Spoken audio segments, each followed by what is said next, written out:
Well, hello and welcome.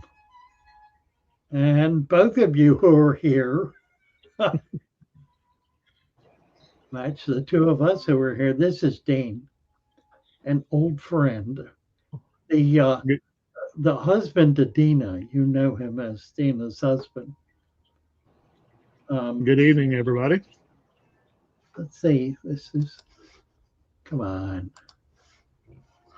My screen does not update. There we go. Okay, we're good now. I had to get over on YouTube and cut my volume off, or we would be echoing. Dean and I have had conversations over the last few years, as kind of casually as we catch each other on the phone, and it's always been interesting. I've found I found that Dean is somebody who's able to dig kind of deep into um, well in conversation, which is for me particularly interesting because that's kind of what I like to do, part of my philosophy background. But Dean's not, his background is not that, his background is in nursing. You want to explain a little about what you're doing? Yes, actually, I've been a nurse since 1994. Wow. Yeah, I spent my first 18 years of my career in the Department of Corrections, so I had the hardcore nursing Oh, um, wow. training there.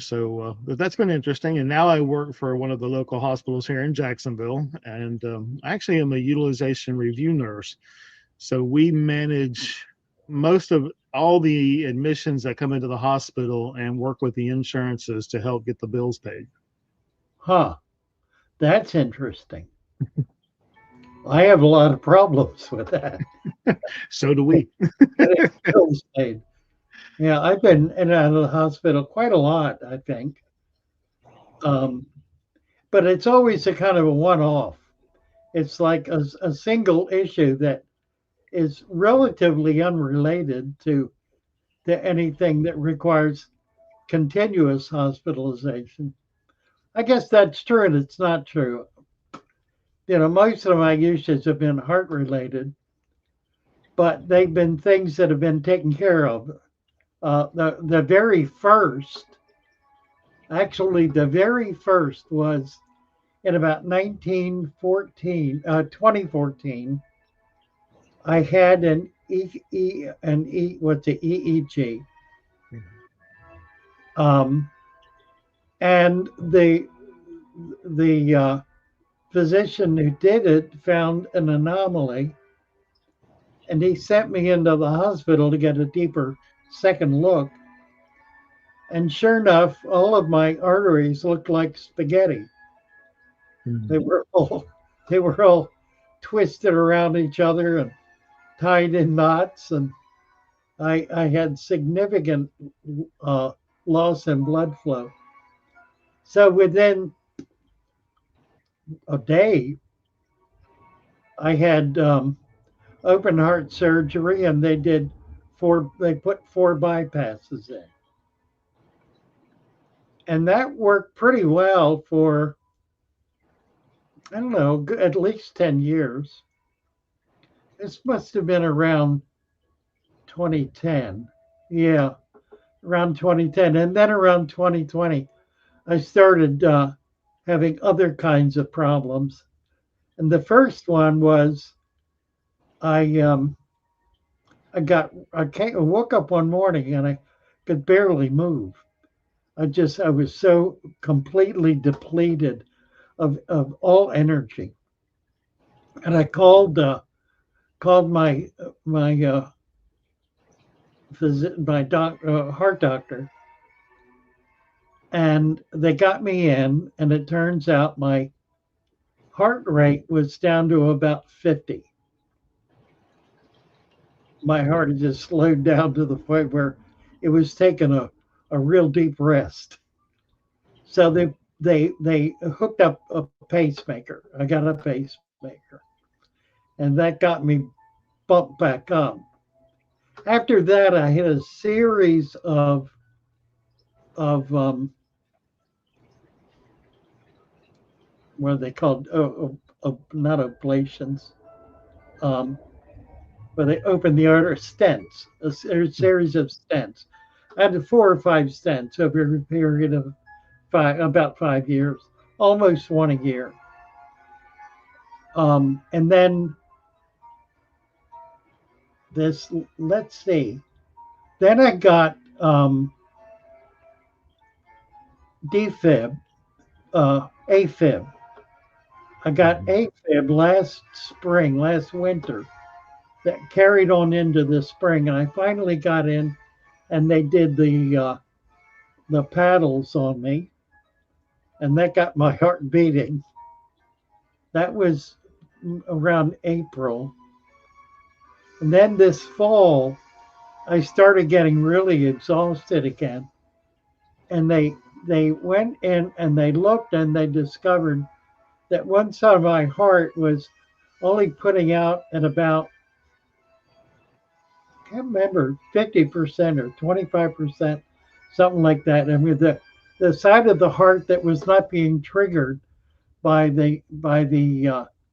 um, the what's it called? This thing, The pacemaker. the pacemaker, right? It was a single trigger. It triggered one half of my heart, and the other half was getting weaker and weaker. So then they put this new pacemaker in that triggers both sides of the heart, and that's working really well. I mean, each time I've come away from these procedures feeling a whole lot better and a whole lot stronger and a whole lot healthier. And then it just kind of does one of these over a period of a year or two or three. It just kind of goes down again. I talked to my doctor about that, and he said, "Well, you have a condition in which your arteries are diseased and they close up, and we're going to reach a point where we're not going to be able to do anything about it because there won't be any left to work on." So I don't know what happens then, but right now I'm doing pretty good. I'm feeling good. I'm losing weight. I'm a lot more active. I'm not exhausted all the time. In fact, I'm really not exhausted at all. I am having trouble with my legs, but that's because I'm not moving around enough. So enough of my medical history. I don't know why I get into all that. Because I'm talking to a nurse, I guess. I don't know. Any, I have an affinity to medical professionals. Based it saved my life any number of times, no question about it. I mean, I'm 80. How old am I? 85. I'm 85, and I'm doing pretty well, I think. Um, for 85, most people say I don't look 85, mainly because of the beard, I think. But I'm active. My mind's not badly affected. I lose words. You've seen some of that as I've been talking. The things that just don't click as quickly as they should. There's probably something I can do about that. Some supplement I can take or whatever, but I really haven't. I've got so many now. I'm on like 9 different medications, prescriptive medications. So I'm dealing with that, and I've cut my supplements way back. I do iron, vitamin B, vitamin D, and zinc. And that's about it. I don't do anything else. Anyway, so this the function here is not to talk about Father Fish's health, scintillating though that may be. It's to talk about how keeping fish affects us personally, socially, how it affects our thinking, and how we affect it. That's kind of the relationship between the fish keeper and the fish tank, and what that does for us. Now, you just started keeping fish. Dina's been doing fish for a while. You didn't get in right away when she did, but you kind of put your toe in the water. What, about 6, 8 months ago? Has it been that So recently? she started around January of 23. I watched her work your method out for a year. And I said, if you can work it for a year and keep it going for a year, you'll get me excited about it. So she did. Not only did she go from one tank, I think she now has 15 or more back there. She'll probably type in a number of how many tanks she's got in a minute. So I had her give me the setup last year for that was my Christmas. So now I'm up to 2 tanks actually now. Oh, nice. Well, she's taken over the show and tell, and Yes, that's her and Brenda have done yeah, a great at lot of that. yeah, a lot of the folks have stayed on it, Hmm. and are still enjoying it. I keep my nose in to see who's doing what, who's talking about what, and mainly to kind of keep an eye on people's tanks because I find it really fascinating. And some of these guys are just, it's amazing to see, like Christian, to see how much he's developed over the last couple of years. 2 years ago, um, he bred a couple of bettas, and that was a big deal. Now he's breeding all kinds of stuff and doing really well. He's got angels and rams and all sorts of things going. So we are going to start selling fish. I've got some I just put in stock. We've got rams, crevenzas, fancy guppies, bettas. We'll start with those and neons probably. We'll start with those and just start getting them up, getting pictures up, and we're now shipping UPS, which is generally second day.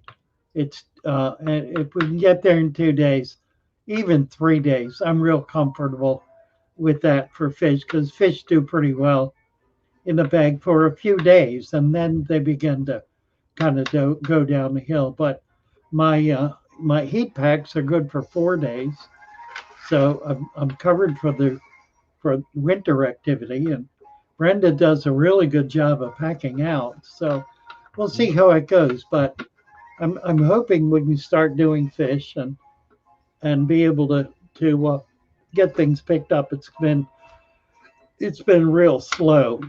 Um, Usually is this time of year, and then it'll pick up January, and the winter are usually really good months. So looking forward to that. So how do you feel like this tank is I don't even know how to ask the question. How is it impacting you having fish? What's it Hmm. doing to for about you? Well, I mean, right off the bat, I can tell you, having the fish tank and especially the natural fish tanks, having the fresh plants, you know, getting rid of the plastic parts of the tank that make it look artificial.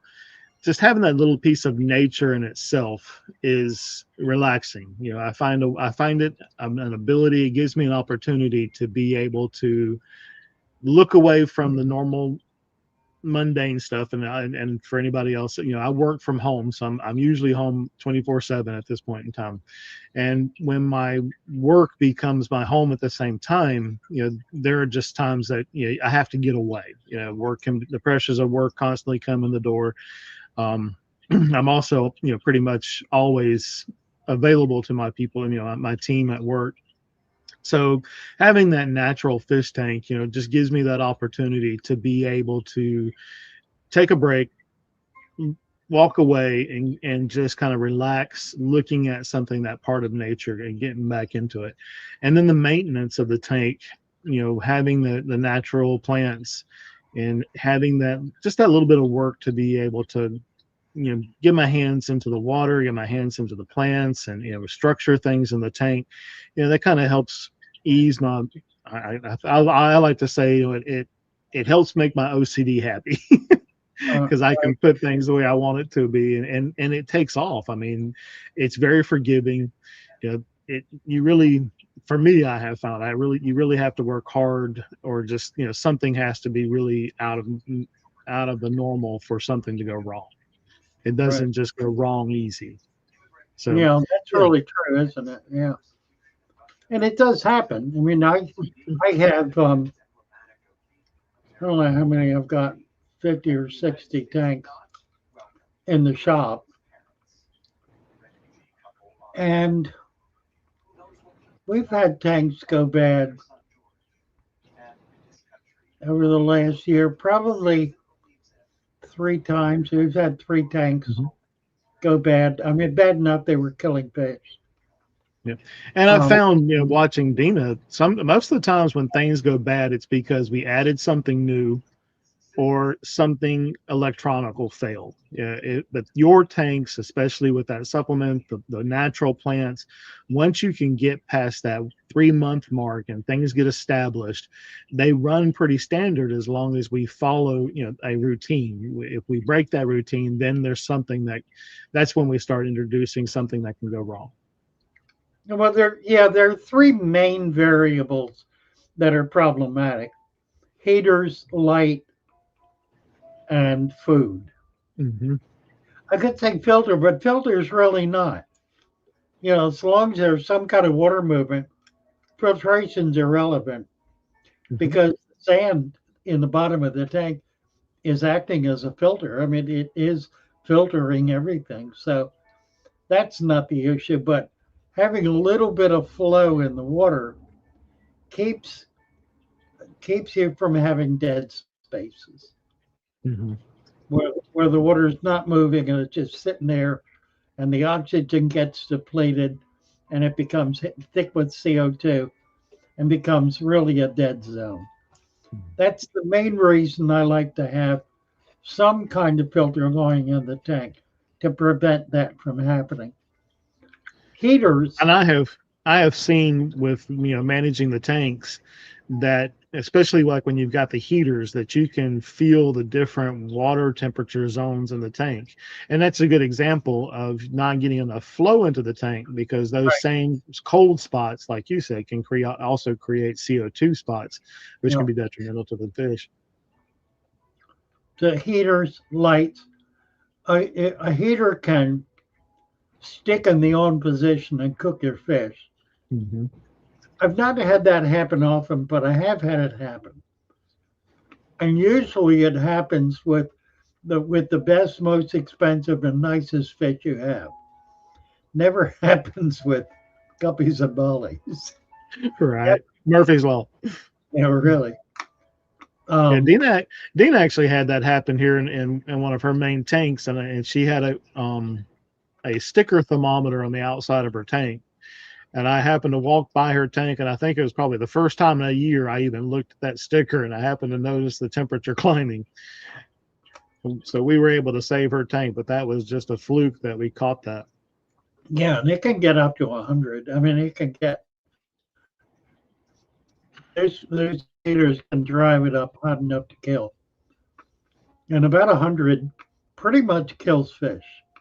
Mm-hmm. There are you got to figure in the wild, the water that the fish are in is sitting on the earth, Mm-hmm. and it depending how deep it is, it's going down into the earth.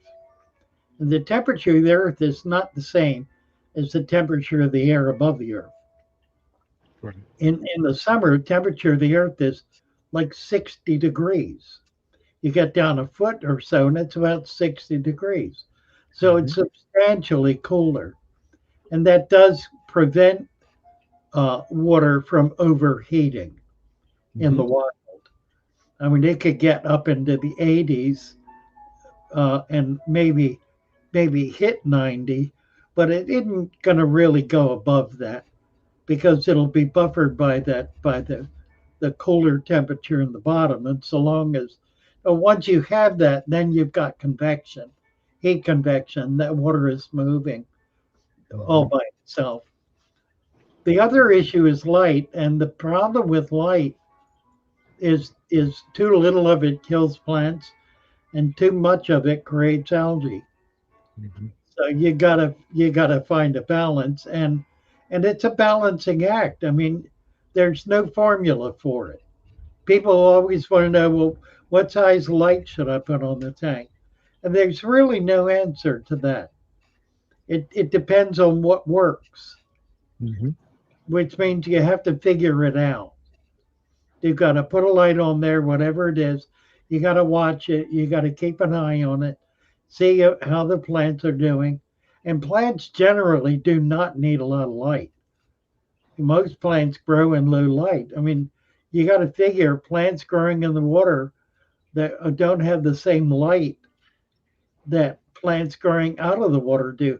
That's why all the stem plants, their their their first goal in life is to get the top of their heads above the water, to grow out of the water, because when they're out of the water, they've got better access to air and to light, and they just grow much better.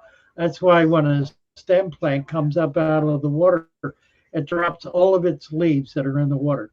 They're no longer productive, and it doesn't need to put energy into keeping leaves going that are not nearly as productive as the ones up at the top. It makes them, in many ways, a less desirable plant to have in the tank because you got a tank full of stems. Hmm. Which is one of the reasons to keep them trimmed so that you don't get that and you get them to bush out in the water. But those are the main things that you have to pay attention to. It's not like a set it and forget it. You know, Right. I probably said that early on as a way of saying you don't have to be fussing with your tank every second of every day.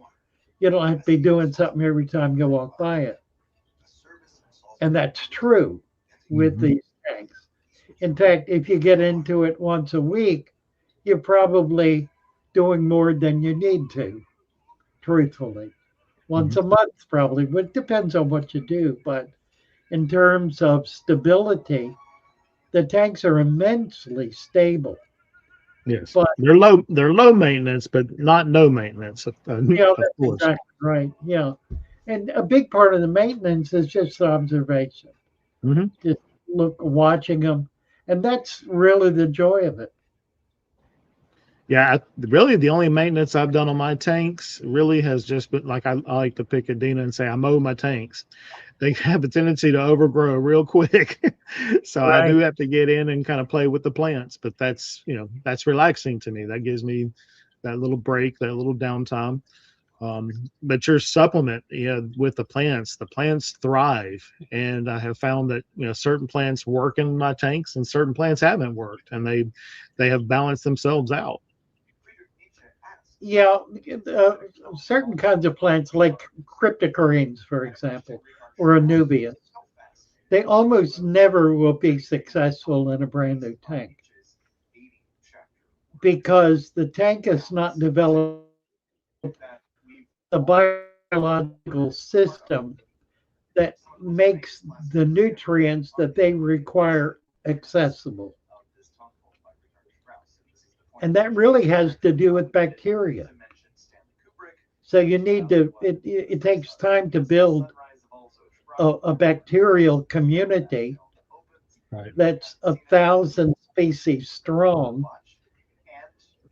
and that's able to respond to the hormonal activity of the plant when it's asking the bacteria to make something because it's like it's like the plant sends out signals that are specific to certain kinds of bacteria.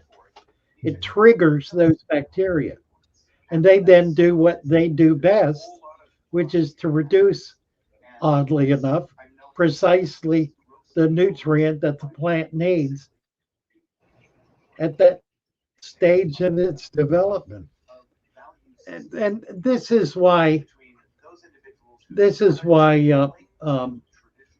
any kind of fertilizer is completely ineffective because it may spur it may cause the plant to leaf or it may cause it to fruit, but it doesn't allow it to do anything else.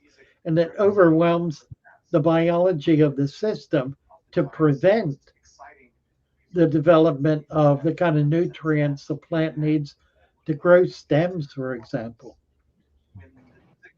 For it to thrive, it has to have more of that blend of nature. And like you said, the bacteria, the nutrients that can only come from the progression of nature itself. I can tell you, thanks to Dina, when I did my tank, we kind of gave it a jump start, and I stole her biofilter from her old tank and put it in my new one. We changed them out so that I had that kind of injection of the biofilm directly into a new tank. Yeah, and that's a big deal. That's part of the reason I've been encouraging people to collect culture from the wild and bring it in and put it in their tank. And what's funny about that is that it flies in the face of what we're being told we ought to do, which is to keep nature out of the tank. In fact, the big complaint or criticism of my system is people who say, you can't have a natural tank. That's impossible. You're not outdoors. As though the laws of nature didn't apply everywhere. Mm-hmm. You know, if the laws of nature don't apply in your fish tank, exactly what laws do? Is that the laws of Mars or Venus? I mean, really, it's it's this it's the same environment. It's just a different aspect of that environment. And I think that's one of the things that you learn doing this is that there's no gap. We're not separated from nature. We're not living in our little homes and nature is outside and everything is sterile and soapy and whatnot inside. There's Mm-hmm. there's as much nature going on in our house and in our own bodies as there is going on outside the door. Mm-hmm. It's the same world. And I think that's part of what we experience with these tanks, which is a kind of an intuitive understanding that we are natural creatures ourselves, Mm-hmm.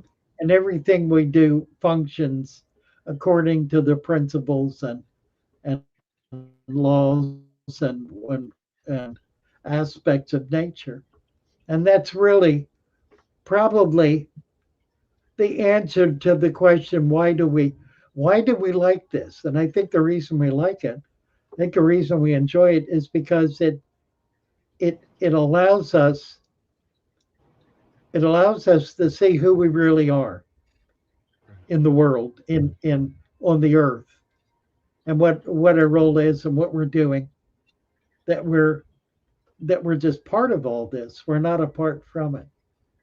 I don't Mm-hmm. know. No, it's definitely a good reminder that there's more things out there than the four walls that we live in. And it's a reminder of just how marvelous that this universe and this earth is created, the way that the fish can live in the water, the way they interact, the interaction from down to the soil, to the snails, back to the fish, and the cycle that it's in. And kind of like you were saying with the bodies, and of course this is where my brain goes because of my medical background, but even our bodies, our gut is full with bacteria, but some of it's healthy, most of it's healthy. That's the way our bodies are designed. It's a cycle that is all the way down to the microscopic level, and our bodies work like that. The fish tanks work like that. It's just the way that God has created this whole process for everything to be down to that molecular structure. Yeah, it's interesting. I was just thinking about um, a new chip that Google has tested that has got the scientists freaked out because it's performing at a level astoundingly beyond the level of any other chip, and is giving back data that that that we don't have the ability to understand. And they're freaked out because they think that that they've gotten in touch with another world. Whereas what they will discover is that they've gotten in touch with a part of the world they didn't know existed. And that happens all the time, doesn't it? Yes. I mean, that's really what the fish tank is. It's Hmm. we see things that we didn't even know were real. I've got a pair of fish right now, so the waro. I've had them for a couple of years. I've had waro on and off, golly, for 40 years, I guess. The first ones I ever saw blew my socks off. There was a fellow, Jeff Campbell, who taught at the Putney School in Putney, Vermont. He taught English lit, and he had a dozen big fish tanks in his classroom. And he had fish in them, half of which I'd never seen before. But one of the species was the uaru, and he was breeding them. And it just totally blew me away. So I have now bred them for the second or third time in my life. And I've got babies that are now a week old. And I'm enormously excited about it. And one of the things that's unique about these babies is their first meals up until they're almost half an inch old is the slime coat on their mother. They literally, get this, these fish literally grow on mother's milk, fish milk, if you will, Oh, wow. which is now they don't feed on the father, they feed on the mother, which says to me that she's producing something unique that he's not able to produce. That's more nutritional, obviously, because the fish are growing. They've doubled in size, more than doubled in a week. They've nearly tripled. In a week, they were like tiny slivers, and now they're almost quarter of an inch long, and there are at least 100 of them. So Wow. it's phenomenally exciting, utterly fascinating to see things that I never knew. I mean, I've known that Mhm. for a while, but that are really brand new. And that's the other thing that happens with the fish tank. We see things for the first time ever. We Mhm. see things happening that we never knew occurred. And that can only happen if there's an effort to give the fish and the plants a, a more natural place to live. I mean, you're not going to see fish behave normally if they're in a bunch of plastic glass that's full of chemicals. They're just they're going to be too freaked out. They won't be able to function normally. But you put them in a tank full of plants with dirt on the bottom, um, that's stable, where you're not changing the water all the time, and you're not dumping chemicals in it. You're Mhm. feeding them a decent quality food. You're going to see them behave in ways that are not just natural, but that are utterly fascinating. They'll do Mhm. things you never knew were real. And I was just thinking, you were talking about the chemicals and things that the plants and that you have to continue to use when you're maintaining these tanks. And I think it's interesting how much nature actually tries to fight back to reclaim itself. And the reason why those sterile tanks require so much more work is because you're literally trying to fight nature itself as Yeah, nature's trying to exactly right. reclaim the tank. Yeah, that's exactly right. And you're creating, if you've got a bear tank that's heavily dosed with chemicals, Mhm. and there are guys in the fish fam who are absolutely devoted to doing that. They have a gravel tank or a bear tank, and they're dosing with chemicals daily, particularly the saltwater guys. I mean, they're doing it. There's a system of maintaining saltwater tanks that requires testing 40 different processes and elements daily. I mean, you spend hours every day testing your water and doing these little one drop additives. It's utterly insane. And they do that in order to be able to maintain what they consider to be an absolutely perfect environment. And the truth is, it works until it doesn't. I mean, these systems can be so refined and so sophisticated that if your OPD is running at 100%, you're going to be able to keep up with it, and you'll be able to keep it going until you can't. And when you can't, it'll crash and burn. Whereas with a natural tank, it doesn't crash and burn when you walk away from it. If anything, it becomes more stable. It just kind of gets into its groove. Yeah. You know, nature does not require constant innovation and constant interference in order to sustain itself.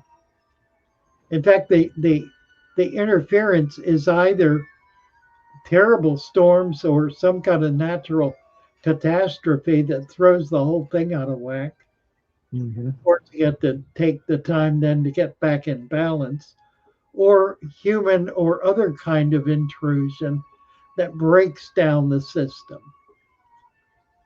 But it's not the natural process that breaks down the system. It just never is.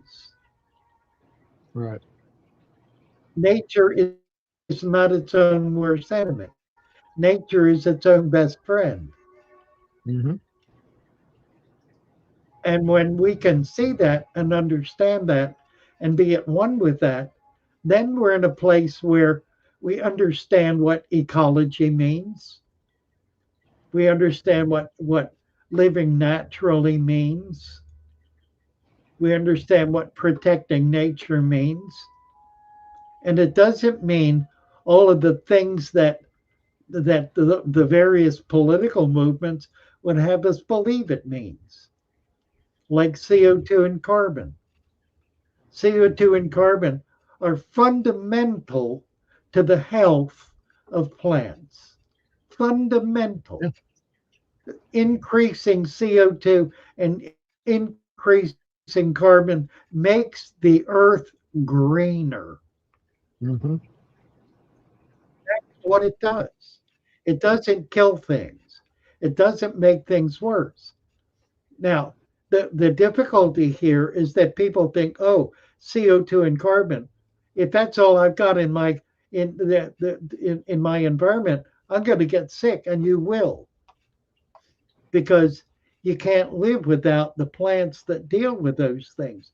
You're creating waste all the time. What happens to it? The plants get it. You create CO2. The plants get it. It's a nutrient for plants. You can't have plants without animals. You can't have animals without plants.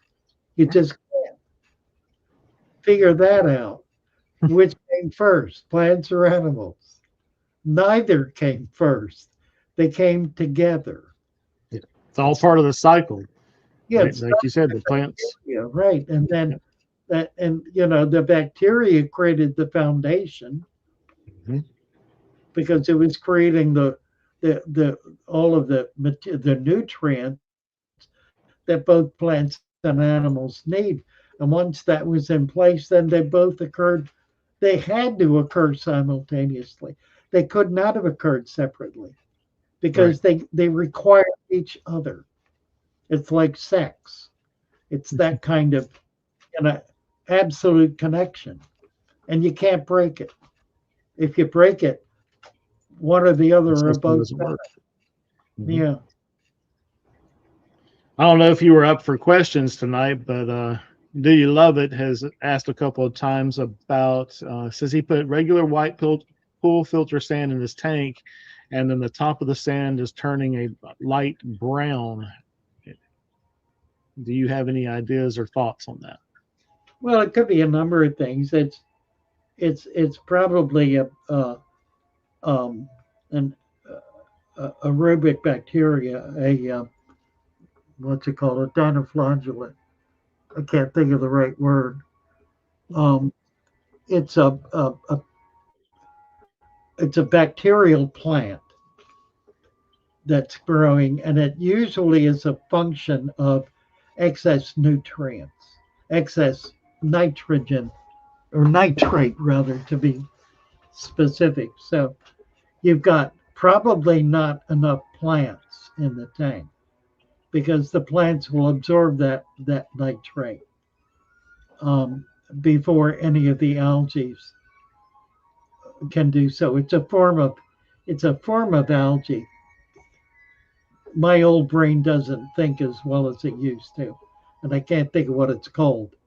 But it's a bacterial algae, uh, and it can become a problem. But in it's a bigger problem in saltwater tanks than in freshwater, because in a saltwater tank you usually don't have adequate vegetation. But in freshwater tanks, it's a lot easier to do that, to have adequate vegetation. That's why in a saltwater tank, I like to have macroalgae, because macroalgae will become they can become very dense in the tank, but they're doing that because they're absorbing all of the nitrates that are being created by all the animals that are living in it. And saltwater has a lot more animals in it than freshwater does, but it's also got other ways of being able to absorb it. Coral, for example. Coral is an animal and a plant living together. The plant is an algae, and there are a lot of different kinds of algae, but they actually are living inside the coral, and they're consuming the waste that the coral pumps in and creating sugars to feed the coral. So they have this interdependency where the algae cannot survive outside the coral. That's where it's protected, and the coral feeds it, and it returns nutrients to the coral. 90% plus of the food that most coral require to survive comes from the algae living inside them. And that's what the color of the coral is. The color is actually the algae in the coral. So there, again, another example of how plants and animals are inextricably linked to each other, to the point where neither can survive without the other. Um, that's what is that stuff called? Somebody ought to have it. Cyano, thank you. Joe has it. Cyano. It's a cyanobacteria. In freshwater, it's rarely a problem. If you let it go, it'll cover everything and wind up suffocating plants. But it's pretty easy to control. Usually, it's too much light, overfeeding, and not enough plants. So if you cut back on the light, feed less, and add more plants, it'll control it. And eventually it'll just disappear because it stands in line to eat. Plants are able to absorb nutrients better than algae, which is why you have plants in a balanced environment and very little algae, because the algae is begging for food. It's the beggar in the bunch. It's the one that's down there with the least ability to get what it needs to survive, particularly if there are a lot of plants that are just gobbling everything up. That's why you don't have algae in a heavily planted tank, or at least not much of it. Grundle is saying just wanted to say you're a huge inspiration for me to get in the hobby and do my research about everything. Well, thank you, Ira Grundle. Appreciate that. Diatoms, right? Yeah, that's right. It's a diatom. Do we do water changes on a newly opened substrate with minimal planted tank? Probably, yeah, probably, because you're going to have a nutrient buildup that you don't have any way to take care of. That's the critical part of plants. And that's why we're able to have tanks that don't ever require water changes or rarely require water changes because they've got so many plants and plants are keeping the water pure. They're keeping it from becoming toxic by taking up all of the waste from the animals that are living in it. But it works the other way too, because if you don't have fish, snails, inverts, whatever, shrimp, whatever it is, animal type critters in your tank, then the plants are not going to be able to thrive because they won't have the nutrients they need that are provided specifically by the animal kingdom, which includes microscopic animals, macro and micro um, animalcules, microfauna and macrofauna, right? And I have to admit, since I've started my tank, I have not done a water change on it. I do test it once every other month or so just to make sure that the water hardness isn't getting too high. But it has been steady. It has maintained. It's thriving well. Yeah, it's been a great system. We do more water changes in the shop than I would do if they were not in the shop because we're messing around in those tanks all the time. There are plants going in and out of them daily, fish going in and out of them daily. They're getting fed either too much or too little. So they're not they're kind of too many hens in the pot, and it really has to be that way in order to be able to keep it going because we're running a business.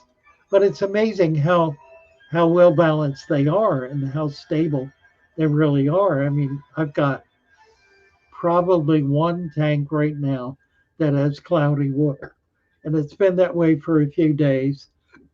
And I think, frankly, it's because there are not enough fish in it. We sold most of the fish in that tank, and we still fed at about the same level, probably. And so it's building up waste that the plants are struggling to be able to control. So we're probably going to wind up having to do a water change in there just to get it back in balance and then add some more fish back to it to keep it in balance. What else is going on here? Alancia 2791 asked any tip for reducing water hardness only?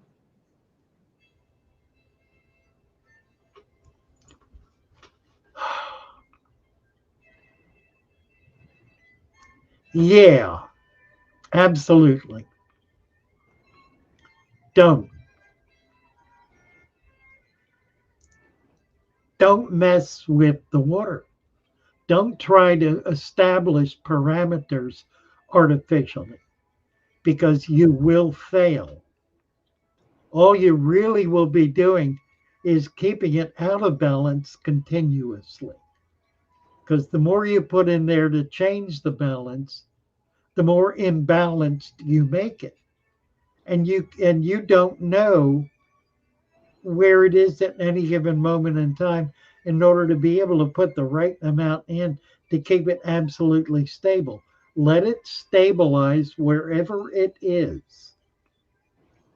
And if there's certain fish that can't live in that, then decide to keep a different tank with different water. But don't try to change the water to meet the needs of the fish or the plants for that matter. Let determine decide the kind of plants and animals you want based on their ability to be happy in the water you have. Mhm. And again, the reason is that no amount of COPD is going to allow you to maintain an absolute balance with the addition of supplements. You're Mhm. just not that good. Nobody is that good. You're not down there on the molecular level.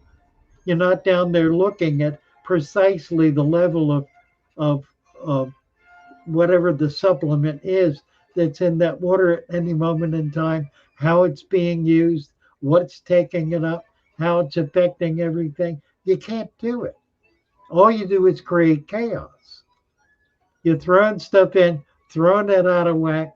It changes to something else, and then it comes back to what it was. So you throw more in. You're just creating chaos. Don't do it. The way I like to explain it is don't chase numbers on a piece of paper or numbers on a chart or lines on a gauge. Chase the fish. Pay attention to the fish, pay attention to the plants, pay attention to the water, and allow it to be as stable and unchanged and healthy as it possibly can be by not adding anything to it. The more you add to it, the more chaos you create. Just don't do it. You don't need, there's nothing wrong with hard water. Nothing. There, 90% of the fish in the world are living in hard water. Probably it's higher than that. Every fish in the ocean is living in hard water. That's a big number in and of Mhm. itself. Any fish living in any northern clime, unless it's in a mountain river that's dependent entirely on rainfall, uh, is um, is hard water. The Mississippi River is hard water. The water we take out of the ground is hard water, and our fish do absolutely fine in it. Any water that's sitting in a pond in any climate that has minerals in the earth is hard water. There are Yes. really very few exceptions of that. Borneo is one exception, and there are parts of the Amazon, but not major parts. Most parts of the Amazon, the water is pretty hard. It varies. It can vary throughout the year, depending on things like rainflow and dry spells and so forth. But that occurs more naturally. In Borneo, the pH of the water is 5.0, and the um, the ppm is down around 5 or lower. Yet there are fish living there that over about 10 generations of breeding them in moderately hard water, are managing now to survive, to spawn, and to live fruitfully and happily in hard alkaline water. Mhm. 10 generations ago, they died in it. In just Nature 10, always finds a way. in just 10 generations, through the efforts of breeders, bringing them in, mostly in Florida, but also in the Far East, bringing them into their systems, to their water, and working with them, they adapted. Mhm. The fish adapted. Nature will find a way. It will fight back to normalize what's there. Yeah, that's right. Absolutely. And the water changes too. Water does the same thing. Water is not an absolutely stable, unchanging thing. Water is changing all the time, and it's changing based on what's living in it. When I talk about living water, I'm talking about water that acts like it's alive. Mhm. Water is a unique material on the earth. Nothing else on the earth acts like water does. When you freeze anything on the earth, what does it do? it contracts, it gets smaller. What does water do when it freezes? It It is, expands. nothing else does that. I mean, Hmm. nothing else does that. No other gas does that. Nothing that naturally exists as a liquid or a gas does that. Only water does that. Hmm. And think about it. If water did not do that, if it froze from the bottom up, nothing would be able to live in it. Hmm. Or if it did, it would be able to live in ice because the ice would be on the bottom. So water is there's a lot of research going on in water with water, and some of it's really groundbreaking. They're discovering things about the water molecule that just don't make sense. A water molecule is not a stable, absolute, definitive thing that never changes. There are all sorts of water molecule structures that are unique from each other that just don't act like the three the one hydrogen, two oxygen molecules when they're frozen act differently than they do when they're liquid. Hmm. And they act differently based on where they are on the ice or in the ice. Molecules that are on the ice form tripods. No, they form two legs, which is what causes the ice to be slippery because they can't balance. They're rolling essentially. The ice is not slippery because it's melting. It's slippery because the molecules are not stable.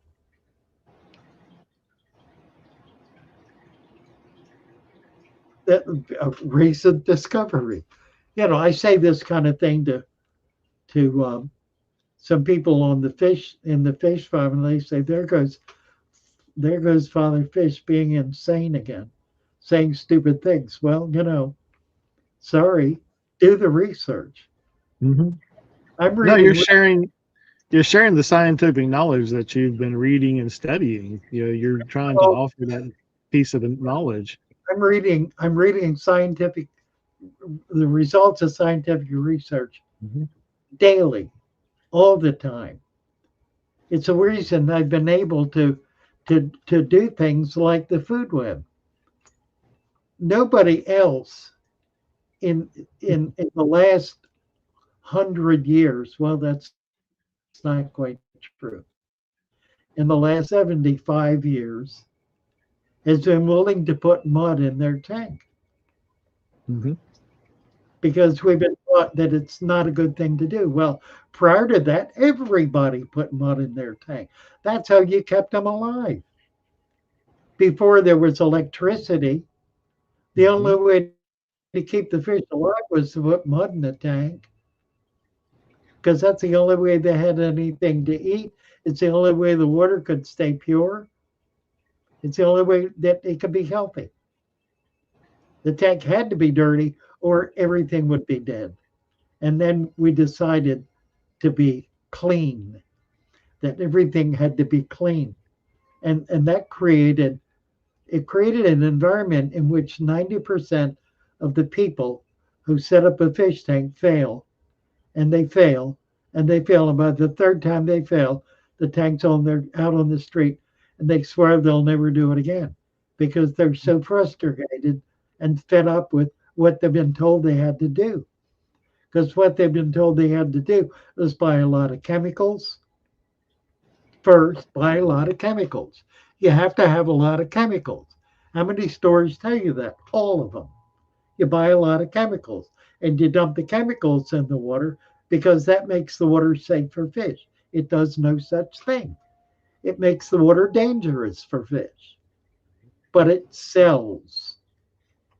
Now, unfortunately, what this has done to the industry is create a marketing strategy that's aimed at the first time buyer. The first time buyer is in the store 2 to 3, upwards of 4 times in the first 2 months. And after that, they never come back, or at least not for a year or more. And the reason is they either have failed completely or they've succeeded. And if they succeeded, they don't need to come buy anything else because they've got what they need. They have a stable tank.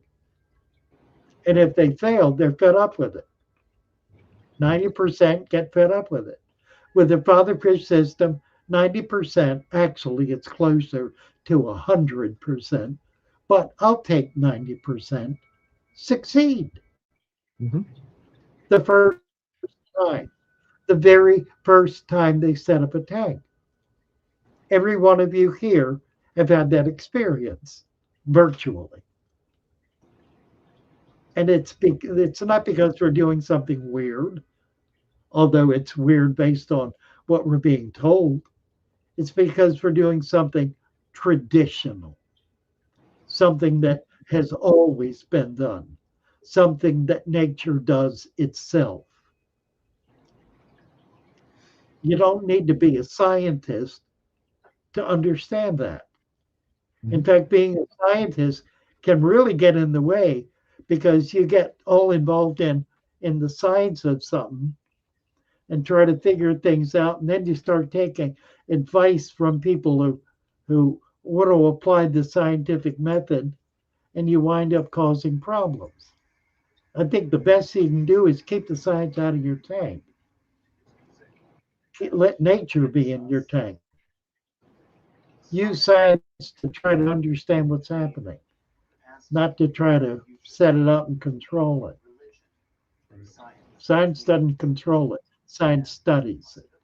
That's the function of science, not to make it better, to understand it. Mhm. That's a hard lesson. Divles Cartel asks if there's any advice on blackbeard algae.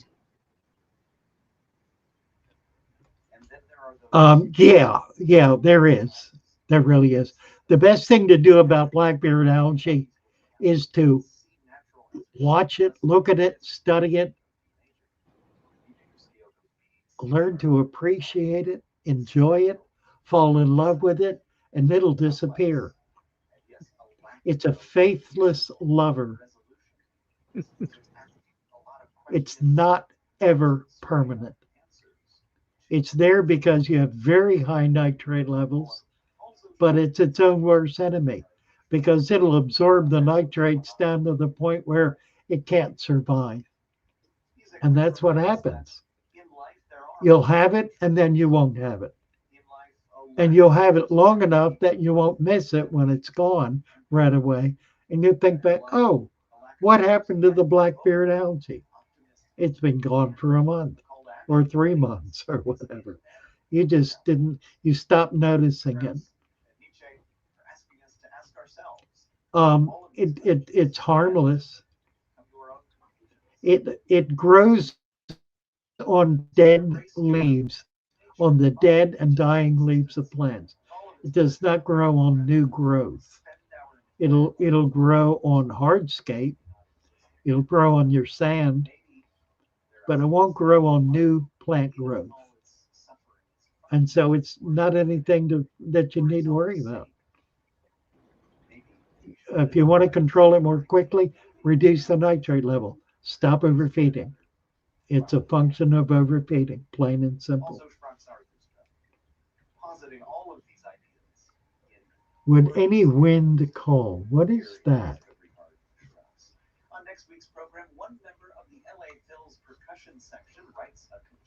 Father fish all the way from South Africa. I don't know what that. Instead of water changes, we top up when it evaporates. Yes, absolutely. Now we have a situation where we've got a couple of tanks that don't have lids on them, and we keep the fish store warm. It's 75 to 78 degrees, and it's dry heat. It's electric heat. So we get a high proportion of evaporation on those tanks that are not covered. We have plastic covers, very light, the rippled plastic covers on everything, and it works brilliantly. They virtually seal the tank, prevent evaporation. But we got a couple of big tanks that we want plants growing out of because it's so pretty, and the water will evaporate an inch a day in those tanks, and it's astounding how fast it evaporates. That's a problem because if you keep replacing that, after a year or so, that water is going to be like rocks. It's going to be so hard. The TDS is going to be way up there. So on those tanks, we decided to do two things. We have one tank that we absolutely do not want to cover because it's got so many beautiful plants growing out of it, and we can't work around them with covers. So that one we do water changes on. About once a month, we take out 10% because we've been adding 10% every week up to that point. Now, we may have to change the math on it as we go along, but we're not testing it. We're just keeping an eye on the fish. Fish can tolerate very, very hard water. I mean, if it gets up close to 1,000, it becomes a problem. That's when it becomes brackish, you see. Prior to that, it's still fresh water. Brackish starts at about 900, about 900. And there are fish that won't survive in brackish water. That's what salt water is. It's water with very high TDS, total dissolved solids. That's all it is. The only difference between salt water and fresh water is the total dissolved solids in salt water. They're higher than they are in fresh water. There's no other difference. Oh, there are differences in what's living in it based on the environment that's created, but the water itself, that's the only difference. So they're fish that can survive.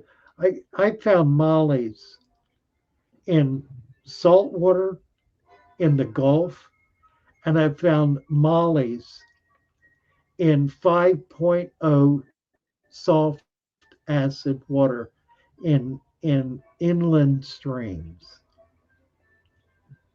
Thriving, breeding, healthy as can be. Mollies. That's a brackish water fish. At least we've always thought of it as such. I can take you right now to populations of mollies, green sailfin mollies, that are living in 5.0 water with a TDS of about 5. And they're healthy and happy. Who'd have thunk? But yeah, top off for evaporation. If you have extreme evaporation, you may want to do some occasional water changes. But don't mess with trying to put RO water in, because then you're back to trying to balance things that you have no way of being able to balance. Just use your regular tap water. Just pull some of it out so you can keep it stable. The fish, so long as the fish are healthy, don't worry about it. If the fish are healthy and happy, that's all you need to know. If the plants are growing and the fish are healthy, don't do anything to change it. And that's what we've experienced. We have tap water out here where we're at. It does have some sulfur content because we can smell it, and the water evaporates probably about a gallon a week, anywhere from a half gallon to a gallon a week. We just top it back off, and it's managed for a year. Haven't had a problem with it and haven't done a water change on it. Nice. Oh, here we go. Ken Bracken. How to know if your stock tank light 10 watt 30 LED 65 is sufficient for your plants? If they're growing. If the plants like it, then it's fine. If you're having trouble with the plants, too much algae, not enough growth, then you may need more or less light. 6500K is the right K though. That's the lumens. That's the spectrum, I should say, which is white light. And white light is exactly what that replicates sunlight better than anything else. You don't want blue and you don't want red, you don't want yellow, you want white light. That replicates natural light best. And it gives you the best growth for your plants. If they're not growing well, you got a little more light. If you get an algae, cut it back some. You can cut it back by reducing the duration that the lights are on, or increasing it, or by increasing or reducing the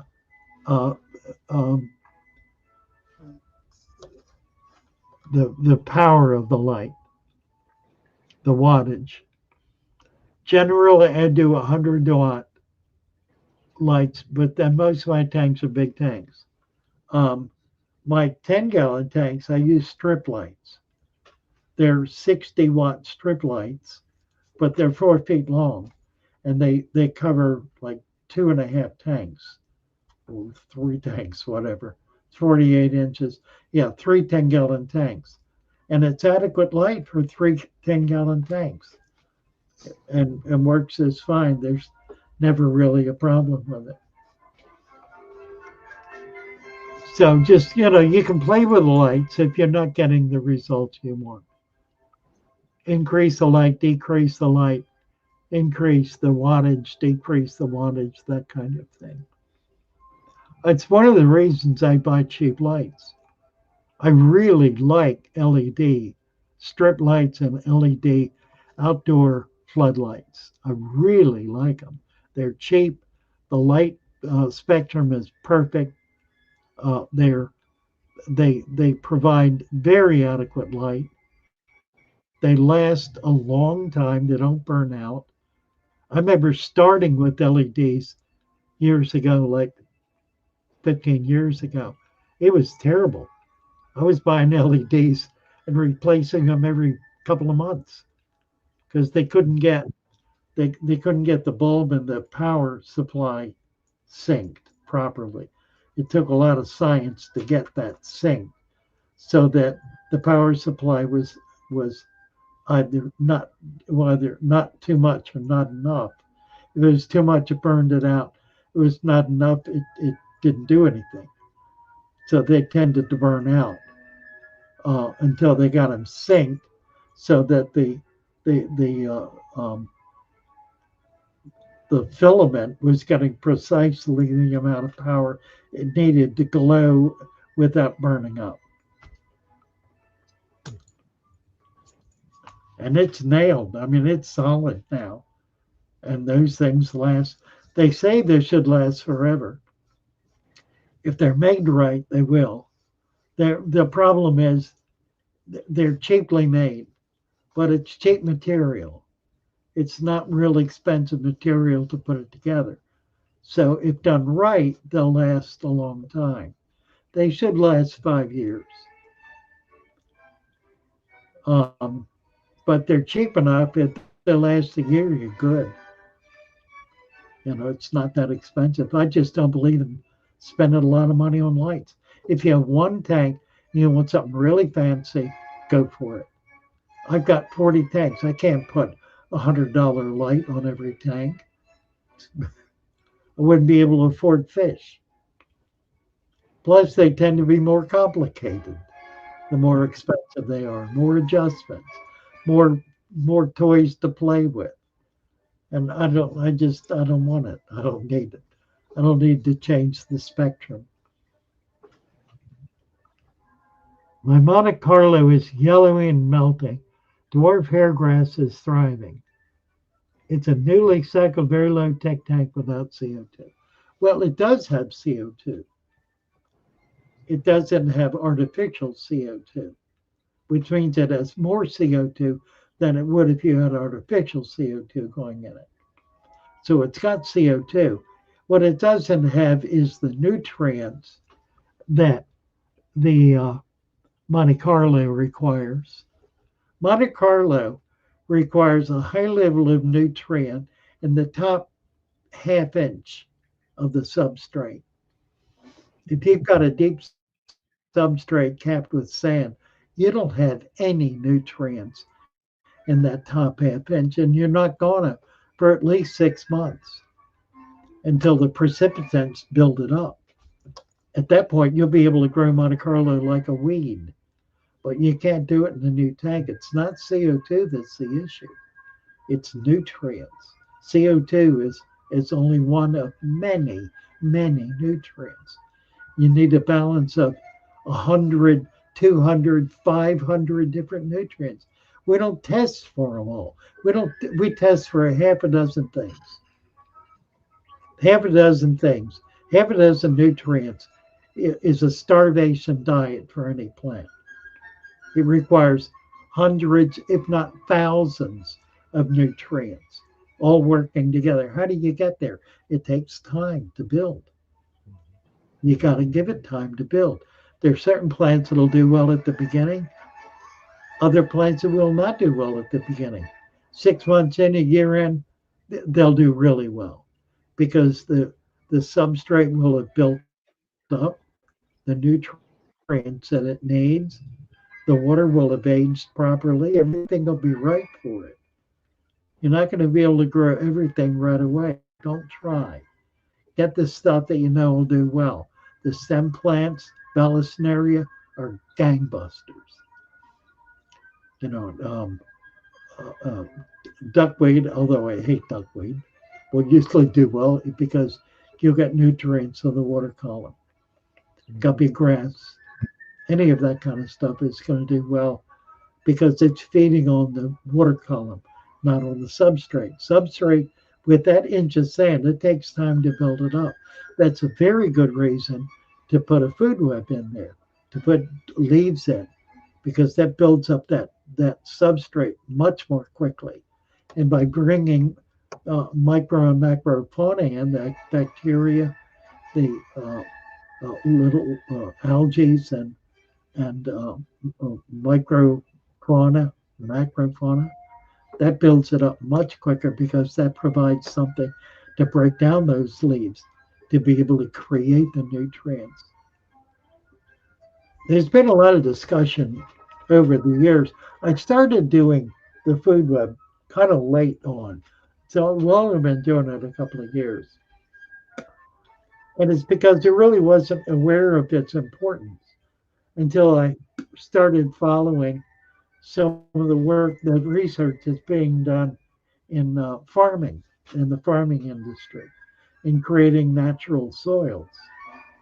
And I found that fascinating. And one of the things that they discovered very quickly is that organics, the organic living material, like algae and fauna and flora, need to be in that soil in order for it to be healthy. Well, how do we do that in the fish tank? You go get it. You go out to a well-aged pond or creek and you collect it and you bring it back and you put it in your tank. And there may be one or two things in there that are weird, but they're big enough to find. You can pick them out.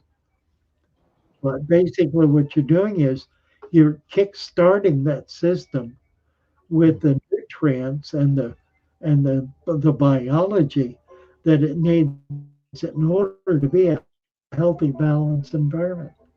Yeah, that'll happen anyway. It'll just take years. But it'll happen. It'll happen all by itself. You don't need to do that.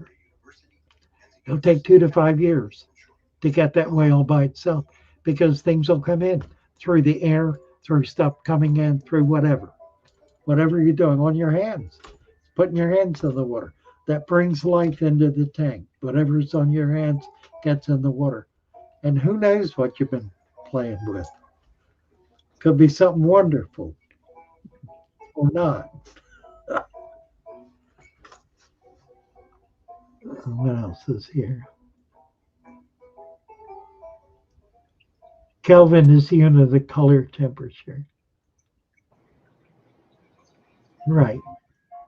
Expansive lights are more expensive lights are more complicated. Yeah, it is a learning curve with it. How to grow pennyworth. Pennyworth is a stem plant, if I'm not mistaken. It should grow pretty easily. Pennywort. We have a number of pennyworts in our stem pack, and they do pretty well in a new tank. They require some light, and that's one of the plants that really wants to get out of the water. They grow more naturally as a bog plant because they get up in the air where they really can thrive.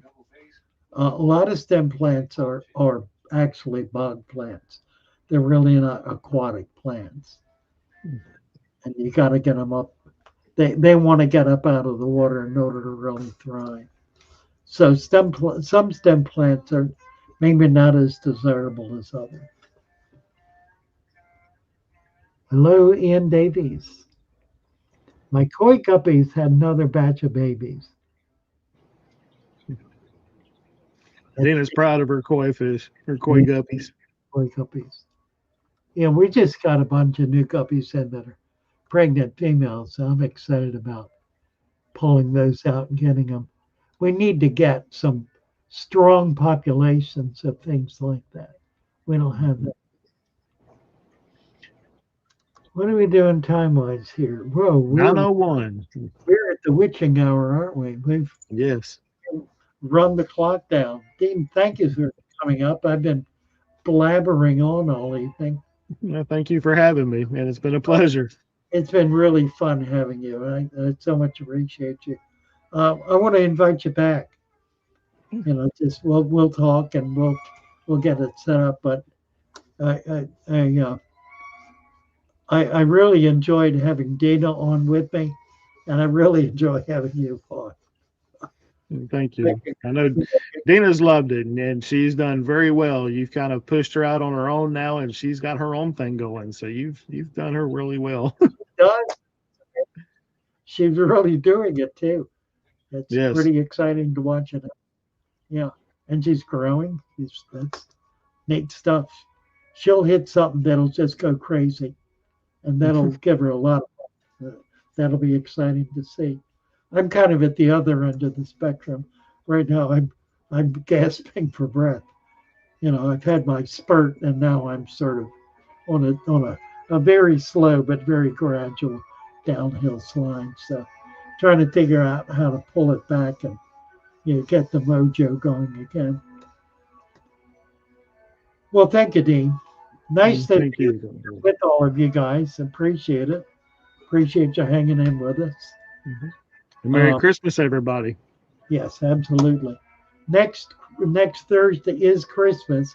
I probably will come up and wish everybody a Merry Christmas and probably the same for New Year's. So don't expect a lot of stuff going on. I will say hello. If I'm around, I expect to be around. But we won't have a guest up or a regular show for the next 2 weeks.